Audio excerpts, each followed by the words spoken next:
Hey, Jacob. Hit me, Jessica. What do you wear when you clean? Are you trying to get us X-rated on this, Jessica? What? No, wait. I've been around you for a long time, and you clean. I think I know what you wear. I wear junky clothes. It depends on what I'm cleaning is why I ask. Like if I'm cleaning, like if I'm just like vacuuming and dusting and doing the dishes, like if I'm doing normal stuff, then like it's just normal clothes, whatever I happen to be wearing. Like I won't be wearing dress clothes, but it'll be whatever I happen to be wearing. If I'm doing more of a deep clean or something that like yard work that requires cleaning or anything like that, and I'll go put on like, a sweatshirt and like some like Dickies pants or something like that that's a little more hard wearing. But if I'm cleaning the tub and the shower, Jessica, my preferred thing is as little as possible. Nothing. I'm sorry. I didn't know that I was walking into that. I didn't. I've known you for this long, and I did not know that. Because everything's going to get wet anyways. And just go ahead. Just like you're going to get sweaty from like scrubbing so hard, and you're going to get like water from like rinsing everything down anyways. So like, no, I'll wear my underwear, or I'll just do it in the buff. Oh, wow. Well, do you think maybe that's the reason why your mom told us, or she has told us a story please rein this in. When you did the dishes as a kid at home, you would often complain that it made your legs itchy. My legs would itch. Yes, my legs would like to start to itch uncontrollably. Do you think that's because your legs were like, there's water, I should be wearing less clothes? No. Did you do that at home? Did you No. clean the tub? No, I did volunteer to clean the bathroom I did not volunteer to clean anything in the nude at home. I did volunteer to clean the tub. Like we had chores. Like there were, among us siblings, we each had things that we were supposed to clean every week. Like some people got the living room and some people got blah blah blah blah blah. I chose the bathroom because I foolishly thought, well, it's the smallest room. Of course I'll clean the bathroom. There's least amount to do. And literally as soon as I did it, I was like, this was a mistake. Why? Because the tub? It's the bathroom, Jessica. It's gross. B, there's like so many surfaces. Like the living room, you can vacuum and straighten up and you're done. The bathroom, nope. You have to like spray down everything, wipe down everything, wash everything. There is no easy way to clean a bathroom. Oh, okay. Well, the reason why I ask this. It's so sure because this is our first mystery that I'm going to guess wrong about. No, it's because we watched the pilot of the show that we are watching today called High Potential. Which has nothing to do with getting high and solving crimes. I just want to point that out there. Did you think that? You know what? There's the posters for this, the propaganda for this, the posters and everything else. Propaganda? Do you mean the marketing? The marketing, yes. That's what I'm trying to do here. The marketing for this shows the face of a woman peeking through like Venetian blinds, like shutters basically, peeking through Venetian blinds. And she's got like a small white thing coming out of her mouth that is too small for a cigarette, but it looks like something she's smoking. So the show is called High Potential. There's this woman being sneaky with what looks to be a joint coming out of her mouth if you just glance at it. Okay. I really thought this was somebody who's going to get high and solve crimes. I was like, what kind of weird... And the actress in it is a comedic actress, so I was just like, this is going to be hilarious. She's going to play the stoner who just solves crimes for the police. That sounds amazing. So that is not the show. No, that is not. I mean, the show is High Potential, but that is not the concept behind it. Yeah, no. That is a lollipop that is in her mouth. She takes it off the desk of somebody whose office she is cleaning. Yes, she is a cleaner. It's also a nod to Columbo. Oh, did he had a lollipop all the time? No, was it Columbo? No, not Columbo. The bald guy. What show was that? Oh, classic 70s. Not Hawaii Five-0. No, Kojak? Yeah. Oh my gosh, I have to look this up because I have to know this. I can't believe I'm blanking on this. It was Kojak. You were right. Oh, well, yeah, bald guy. Yes. Well, excuse me for forgetting this. But yes, Telly Savalas played Kojak and famously had a lollipop in his mouth. And so it's kind of a nod to that. I wasn't allowed to watch that show. It was too dark. It was too dark for you. Okay. I thought, or that's what I think my mother thought. I don't know. I mean, I wasn't allowed to watch Fantasy Island, so there's that. Yeah, me neither, actually. It was. I could watch the first part until people arrived, and then it was off to bed. Once they saw the plane in the title sequence, you were just off to bed. Love Boat was fine, but then Fantasy Island too much. Go to bed.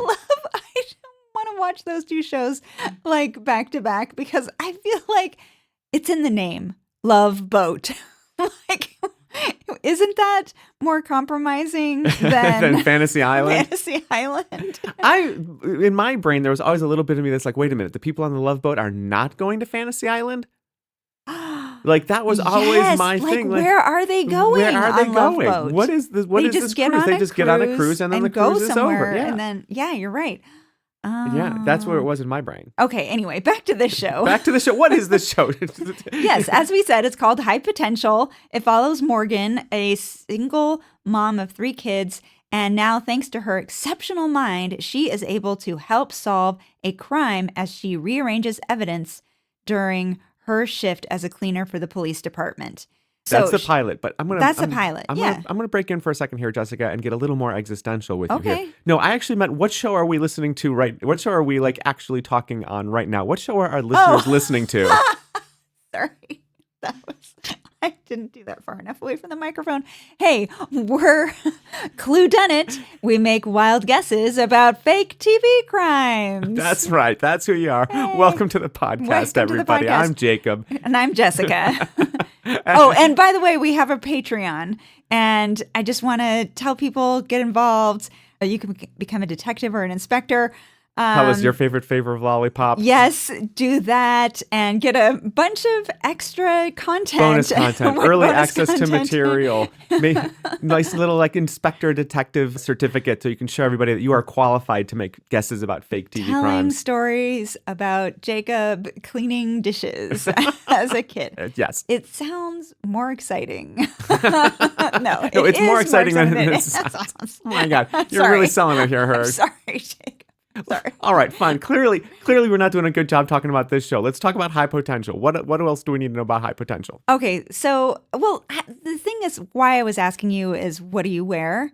Is because the costuming, when you clean, the costuming in this show is so specific because she is this... Well, we're leading with costuming now? That's how we're doing this? Well, I mean, that pilot is... You're right. Like, it is the marketing. That I would bet... Because we watched a bunch of episodes of this. We may not have watched all of them. I'm certainly not the one we're seeing today. But the marketing is entirely dependent on the fact that she was a cleaner. Yes. And everybody keeps talking and referring to her like, I don't want her working on my team. She's the cleaner. I don't want the cleaner. I don't want the maid. I don't want the, right. She's not a maid. And she was not a cleaner for very long. Like this was, we are meant to believe that this was like a long line of menial minimum wage jobs that she could get because she can't hang on to a job because she doesn't have a lot of money and she's trying to take care of her 3 kids, baby, like someone in like younger grades, like not even in middle grades yet, and then a girl who's approaching high school or just about to be on the cusp of high school. Yeah. So like we're meant to believe that she's had a hard time with this, but please go on. Yeah, and we see her in this pilot wearing this tiny little, I mean, it's like I feel like it's pink, her cleaner uniform. And it looks like she works at Alice's restaurant. It is so short. And I was like, who cleans in short clothes like that? But it's the premise of the show is her clothes, I feel like. Like we're constantly, every single episode or every single scene, we're like, what is she wearing now? Oh, wow. Oh my gosh, that is so loud. And she is very well put together. She like they are like leaning hard like and only in TV land would a single mother of 3 who can't hold on to a job have sexy clothes like this. Yeah. I mean, all the time. We're supposed to think they're from like the thrift store or something, and I mean, okay, you can get stuff like that from the thrift store. It's not Gucci, but like Yeah, it's not Gucci, but it's very rock and roll. Eclectic, very rock and roll. I mean, it really looks like it's straight off of Sex and the City, honestly. Well, that's funny because what I was going to say is that like this outfit that she gets, like the cleaning outfit that she wears, it's kind of like, do you remember that trend like in the 2000s when like suddenly everything was sexy in quotes? Like, what are you for Halloween? I'm the sexy cop. I'm the sexy fire. Like she's just like nurse. Sexy nurse. Exactly. She's like sexy cleaner. She's the sexy cleaner. Oh, actually, that makes a whole. Now we're making the pilot make sense. I mean, the show makes sense. I'm not saying it doesn't. I'm just saying it's a good show. It's a lot of fun. That maybe she's like, well, I needed to show up in a cleaner outfit and look like a cleaner. And so I went to the thrift store and I And just got found the this sexy maid outfit. cleaner outfit, the sexy maid outfit. And that's, I mean, it's not white and black, it's pink again, but yeah, maybe that's what happened. Maybe it is. Now that is my headcanon. Okay, I like that. All right. Well, we're quite a bit into the season. Well, they'll probably have an order of 20. I don't know if you looked that up, but we are watching episode 5 of the first season. Mm-hmm. And because that's the only season that's out there. The pilot aired September 17th, and this episode aired October 22nd. This show was actually supposed to hit the airwaves in 2023, but because of the strike, it was pushed. So this episode is called Croaked, and the Oh my God, there better be frogs in this episode. Well, the team investigates the death of an exotic animal veterinarian, et cetera, other stuff. Related to other bee storylines. Okay, got it. That's the big thing. Exotic animal veterinarian. It's so frog poison. I'm calling it now. Frog poison. Okay, Someone Croaked. dies from frog poison. All right. Okay. The showrunner's name is Todd Harthan. Probably Harthan. Sure, we'll go with Harthan. Yeah. That was 3, by the way. Congratulations. Good job. Good try. Yeah. It was created for television by Drew Goddard. And this episode was written for television by Diane Ruggiero Wright. And she wrote this one. Yes. Okay. And there are a bunch of other story editors, executive story editors, and Right. story writers, but she's credited with the written for television by. And it is based on a French show called Haut Potentiel Intellectuel, which is HPI. And that was created by Nicolas Jean, Stéphanie Carrier, and Alice Chagray-Bourneau.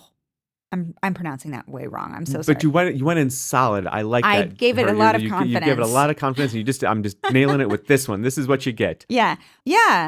And Drew, oh my God, when I was looking through his resume, the guy who created it for television from the French show, Drew is from Los Alamos, New Mexico. He went to University of Colorado, and then he became a production assistant in LA after graduation.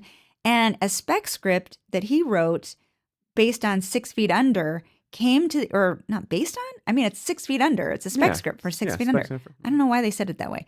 It came to the attention of Marty Noxon at Buffy and David Greenwalt at Angel. And they both wanted him, but Marty found him first. So Josh Whedon assigned him to Buffy, where he became a staff writer in the 7th season. And he wrote award-winning episodes, one with Jane Espenson. And then he wrote for Angel for a season as well.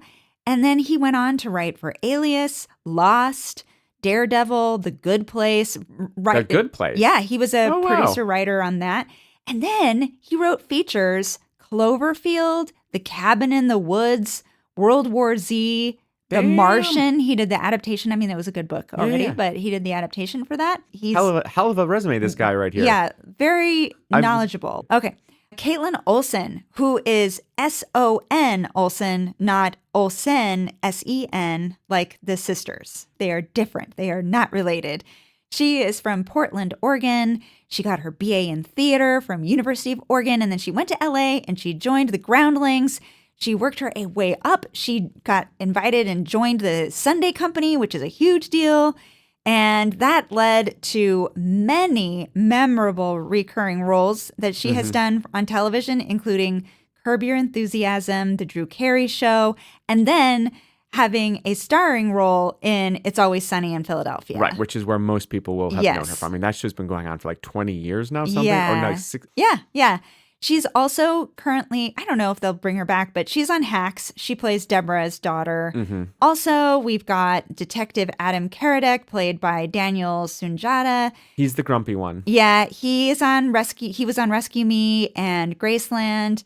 Then I am so excited to have Judy Reyes show up in another show. Who you will know who we know as Carla from Scrubs. Nurse Carla from Scrubs. Yeah. She plays Selena Soto, which is the head of LAPD's Major Crimes Division. Her character is responsible She's the boss. for forgetting You got the boss, then you got the Morgan. grumpy guy detective who's begrudgingly coming to see her skills, and then Yeah. You know what I found out, since we're fans of Scrubs? sure.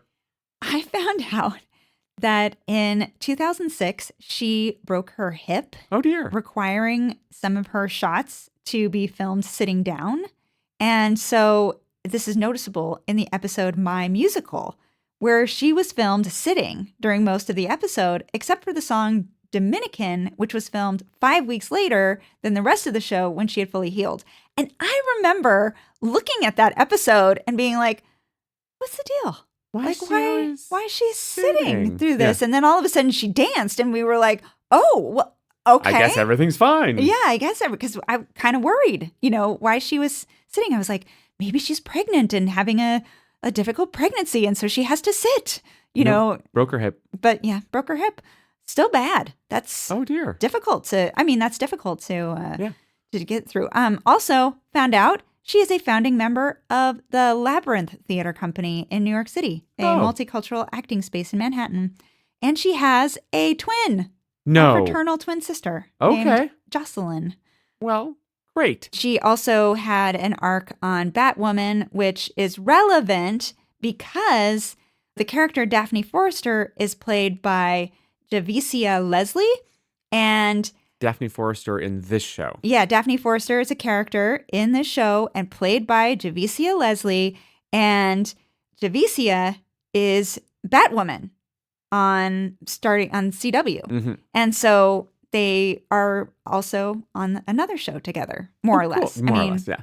Judy has just an arc there. Right. But I thought that was fun. By the way, if we're seeing any physical, athletic, or maybe some punching, fighting going on by Daphne Forrester's character, Who's by the Daphne Forrester Is character, she just another detective? yeah, I think so. Okay. She is trained in Muay Thai boxing. Okay. Yeah, Muay Thai. Sorry, and boxing. Those are two different. Yes, there are two different styles of fighting. Yeah. Yes. Okay.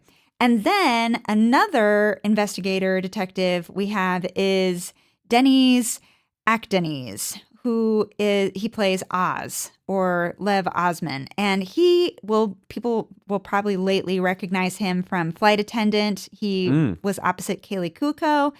And he also had a story arc on Once Upon a Time. I know there are a lot of listeners of that show who watched that show. He played Aladdin in the 6th season. He also did an episode of Reverie, and I mentioned Reverie because that was only a season, but you did lots of extra work for them. I was a regular extra on that show.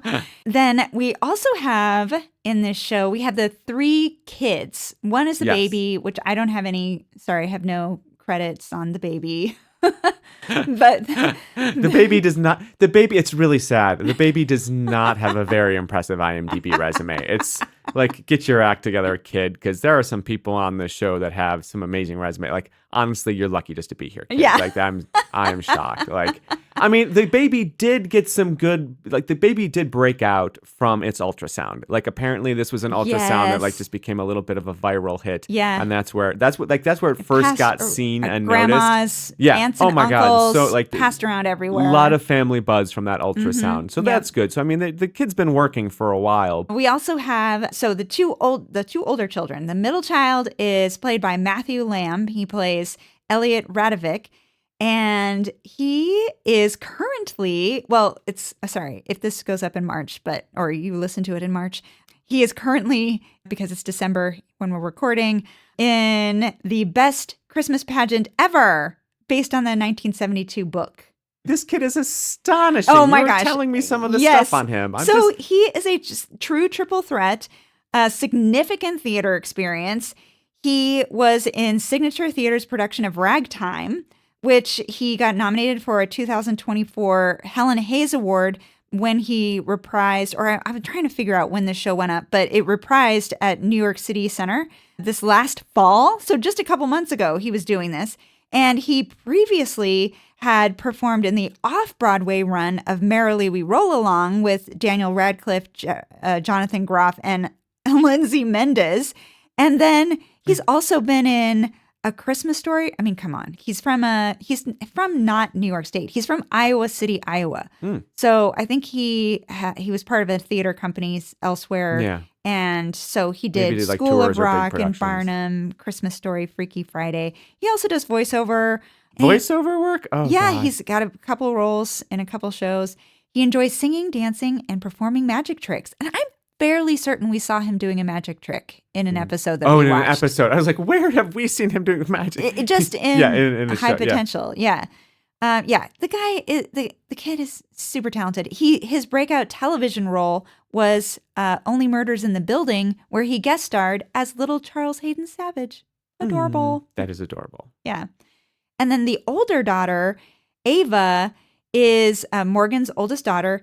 Her breakout role came in the season 9 of Shameless, and she is a very athletic person. She is an accomplished competitive cheerleader and a gymnast and a hip hop dancer. So I think we're going to, I hope, They're we get all to doing see the some dances of backstage. her. They're all like, to like keep themselves or like energized, and Yes. in between takes, they're like teaching each other all the new TikTok dances. Yeah. And probably some musicals.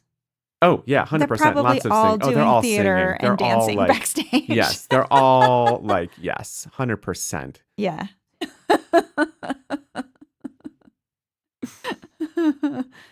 Oh, I almost forgot. The director Oh, yes, please. of this episode is Daisy von Schuler-Mayer. Schuler-Mayer. Okay. She is a director of film and television.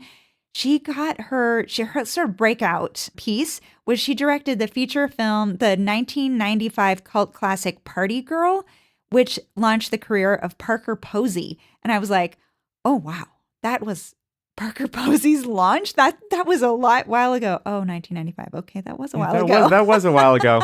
Oh, boy, that was a while ago. Yes. Womp womp. Yeah. And she also directed the adaptation of the children's book Madeline. She directed the movie Guru. And she has so many prestige TV credits. Marvelous Mrs. Maisel, Reverie, Inventing Anna. Wait a minute. Hold up. Did you just try to like slide in Reverie as prestige TV? Yeah. I see you heard. All right. Well, we're going to do some hard guessing here in a minute, I think. Yes. And we'll see if there is a frog. Do you want to make a bet? Just an early bet. Pre-betting bet. Pre-bet? Yeah, there's going to be a frog. Got to be a frog. Croaked frog. Yeah. It's not going to be a... By the way, this is all filmed in LA. Mm-hmm. Tons of scenes in Venice or on Pico. It's that Southern California like vibe. Yeah, LA vibing. Santa Monica kind of Venice vibe. Yeah, so you're saying frog. I'm gonna take the outside. I'm gonna go with a Komodo dragon. Komodo dragon. Mm-hmm. All right. I've got a frog. You've got a Komodo dragon. That's a pre-bet. Pre-bet bet. I bet you bet. I do. I bet. All right, let's do this. In the cold open, we get a murder in the cold open before the title sequence. Okay. Jacob, Yep. are you so like over the moon? Yes, and I wanted to talk about this. Oh, Because it occurred to me as I ponder all of these cold opens and all of these guesses and all these things that we do that just slot right into our wheelhouse of guessing. By the way, I didn't say wheelhouse of correct guessing. This is always something very important to, like, it's really easy to guess. Here's the thing. When did this become codified as the way to do it? Murder, She Wrote. Other shows as well. Like there were other shows, like there were always shows that gave you the murder up front. There were definitely, like, it's always been a thing. But at some point, it feels like every single show does this now. When did this happen, do we think? Jacob, if the listeners could see my face, if we were actually doing video like so Like many other all the podcasts, people tell us we should. you would see that my mouth was open and my jaw was like just near the floor. Listener, I have stunned her. This is not something that happens a lot. Because you have been saying since the beginning of this podcast that you wanted... You were upset with anybody who would not reveal a murder and until way after the title sequence, and we would hear about it. I'm not saying I'm on tape, to speak. So to speak, yes. Digital tape. Hard drive. It's not even a hard drive. It's SSD. Ladies, oh my goodness. Media. Whatever. I'm not saying I'm disappointed in it. I'm not saying I don't like it. I'm just saying, when did this become a thing? I mean, I feel like it's been a thing. That's why you like it. I don't know. I guess maybe I'm getting old, Jessica. Maybe I'm just getting too old for this. Maybe the guessing game is finally catching up to me, Jessica. No. I'm like, I'm getting too old for this, boss. I can't keep guessing so quickly. Why they gotta murder so many people so quickly, boss? I don't know what to do.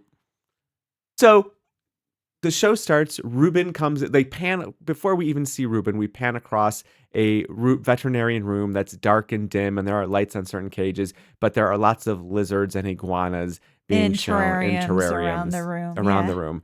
And we pan across this room, and a guy in scrubs comes in and checks off his, goes to a phone on a wall, hits some buttons, starts listening to voicemail. Female voice on the phone, Dr. Monica, comes on and starts telling Ruben what's going to happen in the evening, and that he can't turn on the lights because the reptiles need 12 hours of darkness. Supposedly, I have something to say about this. Oh, you do? Okay, right. So he's about to turn on the lights, but he doesn't turn on the lights. And then she's telling him she needs to give Coach Romeo, a lizard, his medication, but do it while he's in his cage, because he's gotten a lot more lively lately. Yeah, because she changed his dose. And also the 12 hours of darkness, he's going to have to man up, quote unquote. Which he gives a look like, what the heck? What are you even talking about? I'm not afraid of the dark. You're afraid of the dark. Yeah. That's the look. Anyways. Actor Chase Yee is not the lizard. Is the vet tech named Ruben. I just want to give credit. I know that was misplaced, but I wanted to give credit to the actor because I love him. I love this guy. Why? He's just so fun. He's given everything to this. I mean, he and the director are giving everything to this cold open. I mean, there are sound effects. There's embedded, there's all this music. It's not diegetic. I just mean that and they're making it seem like it's a total misdirect because the lizard, who kind of looks like a frog, to be honest, looks, when he hops away, when you realize he's not in the cage. I'm getting ahead of you. I'm sorry. That's okay. We'll keep going with the plot. Okay. So he gives the lizard the medication, and then by the way, he's holding a lizard and up to his face, close to his mouth. Which it has a syringe. I can't even hold my cat and put a syringe. This is why people like lizards as pets. They're very docile, except apparently they're not. Well, this one is lively because Ruben knocks the top off as he's putting Ruben into the terrarium. Putting Coach Romeo into the terrarium.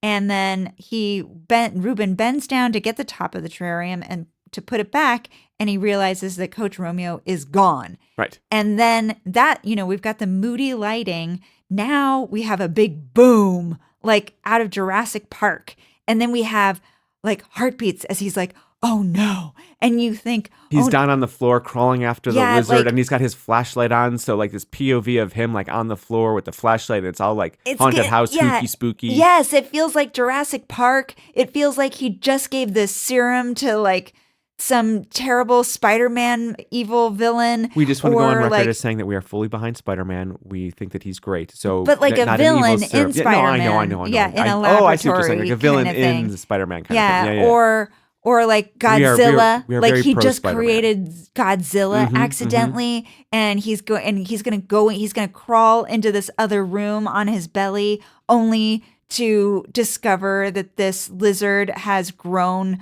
400 feet. Which I know is more than the ceiling of this room. Oh yeah, but that's where the boom comes from. But that's what I'm saying. The boom and the heartbeats. It's like Cloverfield. Honestly, it's so scary. You think that he is about to die, and you're like, I was thinking. I definitely thought that he was going to be the victim. Yes, but he's not. As he chases Coach Romeo into another room, he sees the dead body of Dr. Monica. And Dr. Monica is lying on the floor, and there are all kinds of papers on the floor that have just been spewing out from a printer. And the last shot of the cold open is Coach Romeo on a piece of paper, and he skitters off the paper, and there's one big word on the piece of paper, and the word is murder. Yeah. And that's the cold open, ladies and gentlemen. And he doesn't skitter. He hops. He's very frog-like. He's a frog-like lizard. He does not hop. He skitters. It is a skitter. Okay. You say hop, I say skitter. Yeah. And he did that. This might have also been hard because, he's kind of he doesn't look very reptilian so much. He looks salamander frog-ish. He's very squat. He's very squat. When they and take pictures of him, pudgy he's pudgy, that's a good word for it. Because when they take shots of him on the floor, it looks like honestly, he looks like a sponge. Slug. He looks like a slug. Like He does. Like he looks a green like a slug. banana slug. Yeah, 100%. A green banana slug.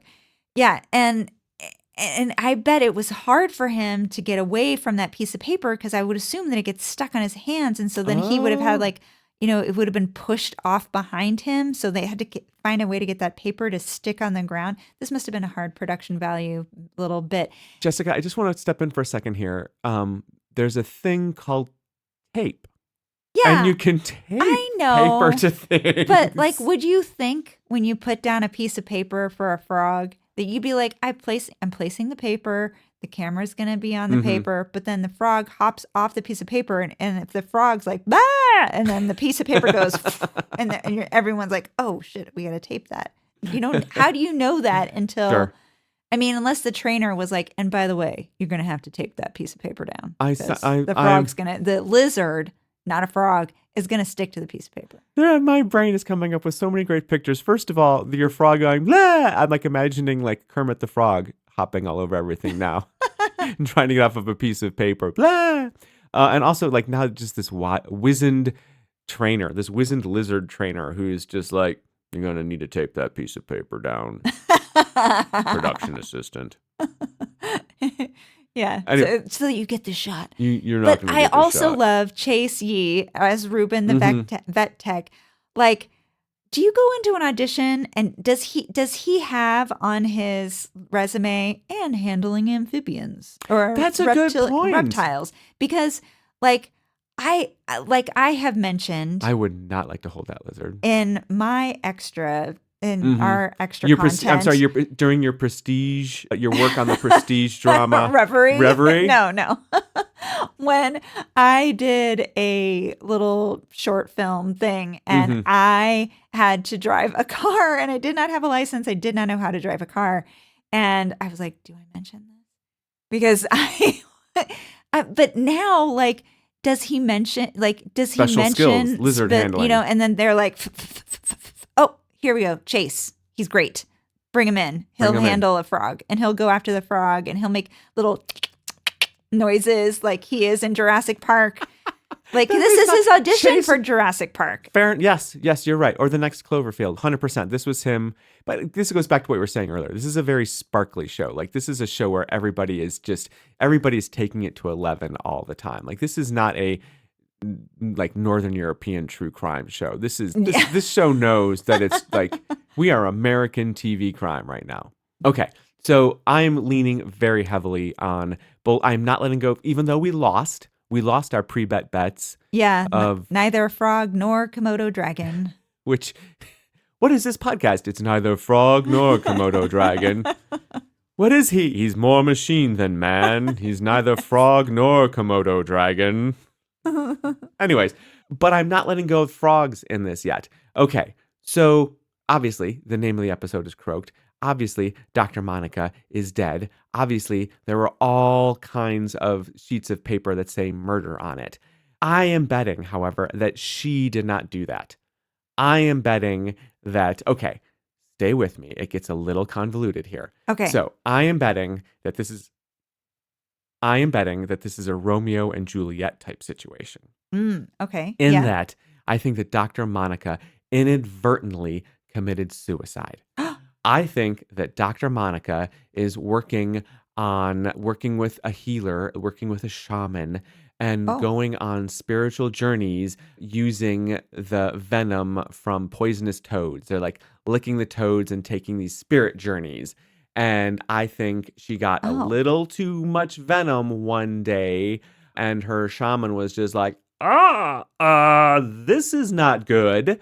And so the shaman, in order to take the focus off of her, then went to the computer and printed out all of these murder things to misdirect everybody to believe that it was murder. So they're not looking into this shaman who was telling her to take more and more venom. Yeah. So That's what I think is going on. But what's the Romeo and Juliet part? The Romeo and Juliet part is, and this is tenuous at best, but come on, we don't have a whole lot. And this is guessing. This is wild guessing, people. Okay. So Romeo and Juliet, the lizard is called Romeo.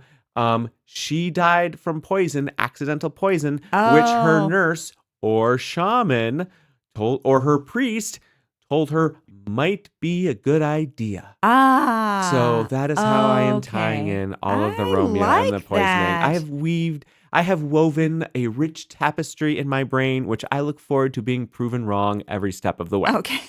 Well, I really like that. Because again, Cleveland sports fan, very used to losing over here.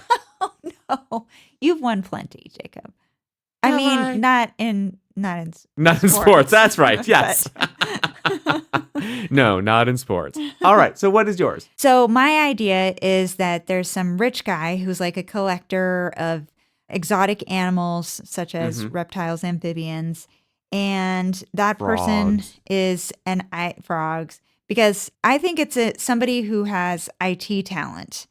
And I think they've made a lot of money, and so that's how they can collect these exotic animals and keep them. But this IT person also thinks that Dr. Monica doesn't know what she is talking about. And the reason why I say all this is because of tech people. Yeah. What? The hubris of tech people thinking they know everything. Yeah, because they've read it off the AI or something. Sure. No, my thing is that when Ruben, is the vet tech, is playing back Dr. Monica's instructions for the night. Yeah. She says, don't turn on the lights because the lizards, right? So they need 12 hours of darkness, so you need to man up. But there's this weird hitch. I felt like there was a hitch in the sound. And Ruben gives this weird look, or not a weird look. It's a look that's like, that is such a weird statement to say to me. Why do I need to man up? I'm not scared of the dark. Yeah, I'm not scared. It doesn't look like he's even being defensive. He's just literally like, why are you saying that to me? So my thought is that it's somebody who by themselves, they don't have to hire another IT person, just by themselves, by virtue of the work that they do, have redone the voicemail. They've edited the voicemail. And I think even probably Dr. Monica had other instructions that were on this voicemail, but they were edited out because they would reveal not that she was going to be murdered, but that there was somebody that maybe she was upset with, or like their client, this IT client, this guy who I'm going to say guy. I'm sorry. Sure. Who has a lot of money and interest in amphibians and collectors. He edited the voicemail. He killed Dr. Monica because she fired someone that he liked, and he thinks he knows animals better, and that whoever it was that she fired, a late night vet tech, actually didn't know animals better, and he was mad about that. Okay, so you have an IT guy out to prove that he's superior to Dr. Monica, basically. Yeah, I am not addressing the Romeo and Juliet. Right. I am not addressing the Coach Romeo. I don't know why, though, because that really I think things are going to go your direction because they made such hay out of zooming in on Coach Romeo's I also want to say, he puts Coach Romeo, Ruben puts Coach Romeo so close to his mouth that I'm just like, dude, there are all kinds of bad bacteria on lizards that you don't want close to your mouth. Yeah. But he's also, maybe he knew that he was going to get a close up. Right. But he gets a lot. And I bet that was a really fun day of shooting. Yeah. All right. Well, we'll go watch the rest of this episode and we'll come back. I think it's going to end up like all my Cleveland horror stories of sports here. I think I'm going to get this wrong again, but we'll find out. I'm Hope crossing springs my eternal. fingers for you, actually. I appreciate that. All right, let's go get us a shaman. See you soon. So, Jacob, we did not win. Neither of us won the bets here. I mean, is it too much to ask for a misdirecting shaman? I mean, really? Just some shaman who's trying to save their bacon? What's so wrong with that? Yeah. Instead, it was tragic love. Yes. The Romeo part was real. It was tragic love all the time. Well, not Eros love, though. There was some tragedy around Eros love as well. Yeah, I guess. I mean, there was also a man and his tarantula. Right? There was also a man and his tarantula. I felt a little bit like this kind of counts. Oh, like, no, absolutely. I would say that like totally a quarter point for me. I know there are no half points in this show. Gentle listener, you should see the filthy, dirty look I'm me. giving her right now. But I think that he was harassing on Yelp the exotic veterinarian, Dr. Monica. And he was harassing online, and that kind of, because he didn't think that she was treating his tarantula very well. She technically incinerated. That's what she told him. That's what she told him so that she could smuggle it and deal with illegal animal trafficking. Yeah. Exotic animal trafficking. Okay, so here's what happened. So, yes, she was killed by a poison frog. I got that bit right. We all knew she was going to be killed by a poison. The name of the episode was Croaked. I am not, and she's exotic animals. There was no surprise around any of that. The only surprise was that lizard frog did nothing except hop around. Yeah. Lizard frog. That is the name of our production company, Lizard Frog Productions. Not quite Godzilla. Not quite Godzilla. That's a good one too. Not quite Godzilla. Lizard frog. Not quite Godzilla. Okay, so the frog, though, what was ingenious about her getting killed by the frog was that the frog was dumped in the hand soap gel thing. So she washed her hands and got the poison all over her hands. Anyway, so then it was like, okay, who did it and how did it get there? And along the way, we found out that she was having a lesbian relationship with this woman named Bethany. Which we're calling out because Bethany was going to leave her husband for Dr. Monica. And they were going to buy a house in the suburbs. Yeah, felt very sad. As long as we're talking about suburbs, we have to talk about LA. And this show makes LA look so damn good. Yeah. Like, not since Lucifer has a show in LA looks so good. Even better, I would say. I would agree. Than Lucifer. Lucifer looks good, but there's still a palette, and this one is like pinks and reds and yellows and oranges and greens, and with the grays and the browns too. Yeah. But gosh, it is gorgeous. And they make fun of Rosita. And so once again, Rosita becomes the butt of a joke. Rosita or Tarzana, either one. Yes. I'm with soul coughing on the whole Rosita side of things. In any event, but they make it look really good. But anyways, so Dr. Monica was trying to save up to buy a house to take her lover Bethany and Bethany's son out to the suburbs. So Bethany is like, oh, please find out who did it. So they keep finding and they come across. So the next suspect up was her ex-boy, with Dr. Monica. When she was 16, she was dating a guy who was 21, and he held up like a corner store, a bodega, and got caught and went to prison. And the father was so upset with his daughter for bringing shame to the family for dating this loser, and the mother was kind of meek and didn't say a whole lot. But it turns out he has an ankle bracelet because he just got out of prison, so he didn't do it. He has an alibi. And then they also thought that maybe it was this person who was harassing the doctor online, Asmodeus was his online name, but he was just harassing the doctor because the doctor told him that she had to incinerate his pet tarantula, which was everything to him. Yes. Loved him, to tears, talking about the fact that he had to go away without, Dr. Monica didn't even let him say goodbye. So to his supposedly infectious spider. That actor, Angel Rosario Jr. is his name. What a head that guy has. Yes. He's shaved bald and beautiful, shiny, but textures everywhere. Yeah, he's got a lot of shapes. Yes, a lot of shapes going on that head, but gorgeous, but just very much just huh, that is a very interesting head to look at. Yeah, and he's funny AF. Is he? I think he's great. Oh, okay. He just delivers that his monologue about his love for his tarantula. And when he's reunited with the tarantula at the end, he's like, the detectives are so happy to bring. I got somebody for you. They can't wait because he's doing a tat on somebody. Yes. That was great. Also, if we're talking about people who look good, we also have to talk about the boyfriend. What's the boyfriend's name? Like the actor and the boyfriend. Like the boyfriend is named Sean or something. Shane. That's what the boyfriend is named. Shane, come back. Shane Seeger is played by Adam Hagenbuck. Everybody. I think this is part of like everybody on like, okay, so everybody in LA is ridiculously good looking. Yes, the rumors are true. Everybody here is ridiculously good looking. So when you do a reel, it's not just enough to like be ridiculously good looking. You're on TV, you're ridiculously good looking. It's that easy. So you have to have some kind of pop. Everybody on the show is being like, I'm on the show for 2 scenes.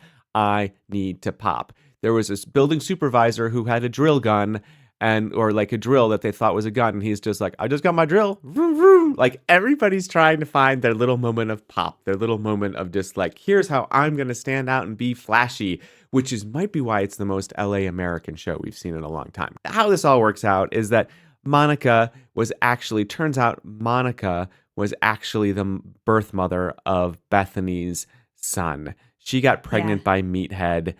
Shane. By Shane.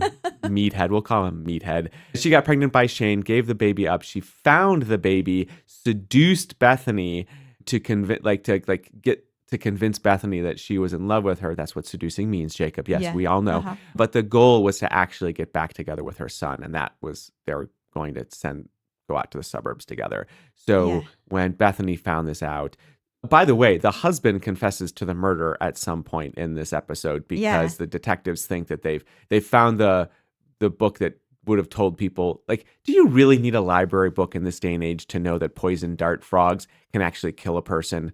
Let's be honest. I think everybody and their brother knows this now. You don't have to check a book out from the library to know this. Well, you did have that guess where if you lick a frog, then you have hallucinogenic experiences. Exactly. I don't know if I know that. I mean, when we went camping in the Santa Cruz Mountains around banana slugs, there was this like urban myth that if you lick a banana slug, you might get slightly high. And so we all... No, that's just an infection you're getting. We all kissed one and licked it or No, you did not. No, you didn't. We all did it. We all lined up at the cabin. And you have kissed me with this mouth?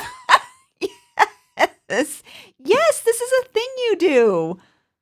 And you get slightly high. I don't think you did not. You did not get slightly high. We did not. We were Girl Scouts, of course. We didn't, but we all believed that we were like, maybe I might buy. It was a whole. Am I high or is it that you've eaten too many Skittles? Yeah, no, that was exactly what was happening. Am I high? I think I'm high. Maybe I'm high. I don't know. I don't think it worked. Maybe I need to do it again. Just like if we were smoking pot. I am agog. Did people go back to lick the slug a second time? Yes. Oh my God, that is the most disgusting thing I've ever heard. Go back. It was right there on like the stairwell, not even a stairwell. There was a cabin and it had like a handrail with like 3 steps down. I am making popcorn. And the slug had made its way to the top of the handrail. And so we all went outside and we're like, oh my God, there's a slug. And then we all were like, well, should we kiss it? Well, some people are going to kiss it. Okay, well, line up, take your turn. And are you going to do it? No, I'm not going to do it. I'm not going to kiss a slug. Okay, I'm going to kiss the slug. Because are you really getting high? Are you high? Okay, I'm going to kiss the slug too. Are you? I don't think you are. I don't think she is. Where were your chaperones?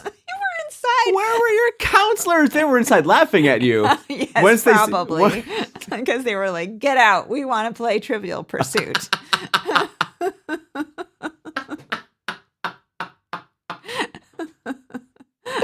And they had brought wine boxes. Or boxes of wine. Yeah. So play Trivial Pursuit. Yes. So yeah, well, you were off kissing slugs. That is just fantastic. I don't even know what we were talking about. Ladies and gentlemen, we're ending the episode right there. No, thank you and good night. No. Jessica kissed a banana slug.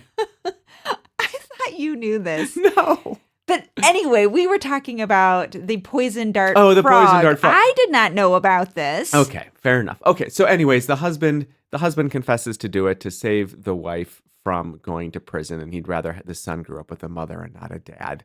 I want to pause it. Because he had a personal experience of growing up without a mother, right. and he said, I didn't want that for my son. Yeah, but eventually Morgan figures it out, and eventually Morgan figures it out, and they come back and they get the right person. And then Bethany's confession scene, like there's some emotions going on in this scene. Yeah. Because they figure out the betrayal, like the love betrayal that's been happening there. That she was fake seduced right, just for her son. Just for her son. So she realizes that the love of her life was fake. That she was guilty over like blowing up her marriage. So yes. Confronted with that was fake. Then also dealing with the jealousy that when she learned that Dr. Monica was the biological mother, the fear of losing her son's affection because the son had a better connection to her biological mother. Like there were some layers going on there. Yeah. She was pushing it hard, but also like her turn on a dime to get from crying to angry and like nearly violent, I think, at the end of that. Like she went through a lot there. Again, another good reel. Yeah, a good reel. Exactly. Good acting. There was also like all kinds of parenting themes throughout all of this. Yes, so like much. Monica's parents, how Monica wanted to be a parent, Nathan and Bethany being parents, even Morgan and Trevor. His name's not Trevor, it's Tulu or something. It's Taryn, but the character's name is Ludo. See, Taryn and Ludo. Okay, you were close. There we go. Okay, that's my mispronunciation. Bethany and I don't know. I can't remember what Gavin's dad's. Oh, Nathan. Bethany and Nathan, Gavin's dad. Morgan and Ludo, and even Dr. Monica's mom and dad. Well, that's exactly like they were estranged from Dr. Monica, and it's like one of the subplots in all of this was that Morgan finds her daughter taking birth control pills, and whether she's going to confront the daughter and how all that's going to work out on it. So, like, how does she be a good parent in this? And you're presented with all these different visions of parenting throughout this whole episode. Yeah. Good job. Yeah. Well done. And I also liked when we had 18 minutes to go, we thought that Gavin's dad, Nathan, had done it because he confessed, but we still had 18 minutes. And Detective Caradic goes on a date on Saturday with this new person, and his profile is missing a lot of detail, and so we don't know why she's doing this, but here she is. You've got to cast a wide net. Yeah, and she is a confident woman who's talking about her professional career and her certifications, and Morgan shows up with her 3 kids and then makes a scene that Caradic is the husband, and she's like, I told you if you were going to have hookers, we were going to be open about it. Right. No, you can't spend money on hookers unless it's for the 3 of us. But unless it's for the 3 of us. Yeah. And the woman, the woman gets, she gets slightly wide-eyed about this. She says, and then she just dives in. Yeah. She says, at first she's like, who is this woman? And you're like, good on you. You should definitely draw a line here. That's a good question. But then the 2 of them are like, oh, yeah. Like, she's fully supporting Morgan. Like, yeah, that's what's happening. I see it. Do you see it, Caradic? She doesn't. After everything explained as to who she is and what's going on. Yeah, she's like, no, I'm joking. But we're partners. Not those kinds of partners. Right. We're working partners. And he's like, we're not even partners. She is a consultant. But it's lovely, like not woman storming out. Yes. Not woman crapping on another woman. Like a woman joking around with another woman and the other woman taking the joke. Yes. Like all of these things which are crappy tropes that we've had to deal with in TV and film for a while of women having like no personality, women having no names, she had a lot of personality. belonging. She had some good they do good job with the jokes in this because jokes aren't subtle. You know what I mean? Like they're not hiding the jokes. It's not like a mind hunter. There's your joke. Like you have to look for the jokes. Like the jokes are there. You know they're jokes, but they go by. They're like, we're not here for the jokes. We're going to say the jokes. You're going to enjoy them, but we're just going to move on to the next thing. Like Aubrey is very much into HR. She's like, it's an advanced HR certification. You wouldn't know about, but like like they give her personality. They make little jokes about it. They go to question Meathead. Yeah. Meathead is a personal trainer at Muscle Beach. And her middle son gets nervous about going and questioning this person and like walking through things on Muscle Beach. And he's like, "Are we going to question a criminal? Are we going to question a murderer?" And she's like, "No, we're just going to question a criminal with an airtight alibi." Like, just ignore that. This is like snappy little things that you're just meant to move past. Yeah. So anything else? We need to hand out Christie's. Oh my gosh! Of course. Yeah. Okay. I'm giving. You know what? I'm giving it a 7. I am too. Yeah? I am too, 100%. They moved things around a lot. Lots of people doing things for lots of different motivations on this. Yeah. No, solid 7 on this. I'm saying 7 because of, all the different things. And there were just lots of twists and I couldn't see any of them coming. I didn't know why people were doing different things. Yeah. And there was a great misdirect in there too, where like, when they discover the book of the poison reptiles or animals or whatever, and there's a bookmark for poison dart on the poison dart frogs page, and there's a coffee ring stain as if somebody has like set a mug of coffee down onto it. Even for a second, we were like, oh my God, what if it wasn't the husband? Because you knew it wasn't the husband. There was 18 minutes left. We're like, what if it wasn't? What if it was the kid? What if that's not a coffee ring? What if that's apple we thought cider? It was the kid. So they clearly had the misdirects going on this. So yeah. Good job. Yeah. Okay, what merch was left on the table? I mean, obviously, any kind of either a hand soap. We kill everything. We kill all the germs. With a frog on it. Yeah, exactly. A blue dart frog. Poison dart frog. We guarantee we will kill everything on your hands. And you if you use us twice. Yeah. Or for that matter, just lizard terrariums. Lizard and spider terrariums. Yeah. I mean... There's also the thing about the romper that's at the end. Yeah. So rompers with poison dart frog prints on it. Lizard maybe? prints. Yes, lizard, 100%. Lizards. Or like tarantulas or lizards and all that. Yes, rompers with like exotic animals on it. A whole line of rompers with exotic animals on it. That's the merch. Yeah, I agree. That's the merch. Yeah. Amphibians and tarantulas. And reptiles. Sorry. Which could also be the name of our production company. Amphibians, reptiles, and tarantulas. Our script's killed. All right, I don't think we're going to get any better than that. Yeah. So, all right. Well, thanks for listening, everybody. Before you go, be sure to check out patreon.com/Cluedunnit Podcast. Yeah, and become a member. You can join at $5 and $10 levels and become a Cluedunnit detective or a Cluedunnit inspector, where you get raw footage, exclusive episodes, access to seasonal live shows, more on that coming soon. Early access to shows. Oh, yeah. Sorry. And extra votes in our season planning poll. And a chance to tell us what the name of our production company should be or our motto. All these things. Come join the fun. Patreon.com/Cluedunnit Podcast. And if you want to stay in touch, you can email us at cluedunnitpodcast@gmail.com or slide into our DMs on Instagram and Facebook at Cluedunnit Podcast. Thank you so much for listening. And this podcast has been brought to you by the Totally Fake Podcast Education Board. We'll see you next time. I will also say, we haven't mentioned, and we need to mention, this show, like talking all the tropes, sexy single mom, smartest person in the world, in the room, like that. Definitely always. Also, bitchin' car. Yes. Tell me again what her car is. Her bitchin' car that she talks about in this is I believe it is a 1970 Vista Cruiser, which is in the shop in the first couple episodes, and she's always having to get on the bus. And then she gets paid enough to get her car out of the shop. So by the end of the second episode, I think is what it is, she finally has her 1970 Vista Cruiser back. Yes. And it looks great. It is so car. cool. And I'm like, please, APC, do not burn this car. Like you've done to Harrow, like you did to Irrational. Like, don't burn this car. Well, okay, so Harrow was Australia, so it clearly wasn't like ABC on this. Yeah. But like Irrational's NBC, so I feel we can trust ABC with a car. Okay. Don't screw this up, ABC. I'm placing my trust in you right now. They'll get like a Lexus sponsorship and figure out how to give her a Lexus. Oh my God, yes. The smartest person in the room deserves the world's smartest car. Yeah. Lexus. Oh, okay. Now we're doing Lexus commercials. Pay. We're doing Lexus propaganda, Jessica.